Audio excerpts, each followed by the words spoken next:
জীবনে কখনো কারো কাছে ভালো হতে যাবেন না। কারণ আপনি যার কাছে যত ভালো হতে যাবেন, তাকে যত সময় দিবেন, তাকে যত মূল্যায়ন করবেন, সে কিন্তু আপনাকে ততই নিম্নমানের ভাববে, আপনাকে অবহেলা করবে, অসম্মান করবে। তাই নিজের সম্মান নিয়ে নিজে সরে থাকাটাই অনেক ভালো। কাউকে বেশি গুরুত্ব দিতে যাবেন না। যেখানে অপমানিত হবেন সেখানে আর দ্বিতীয়বার যাবেন না। নিজের সম্মান নিয়ে নিজেই সরে থাকবেন।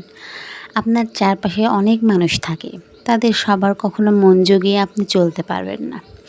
তাই যারা আপনার ইম্পর্ট্যান্ট মানুষ, আপনি তাদেরকে সময় দিন, তাদেরকে মূল্যায়ন করতে শিখুন। তাহলেই দেখবেন জীবনে আপনি সফলভাবে অনেক কিছু পেয়ে গেছেন। তাই যেখানে আপনার মূল্য আছে সেখানেই সময় দেওয়ার চেষ্টা করুন।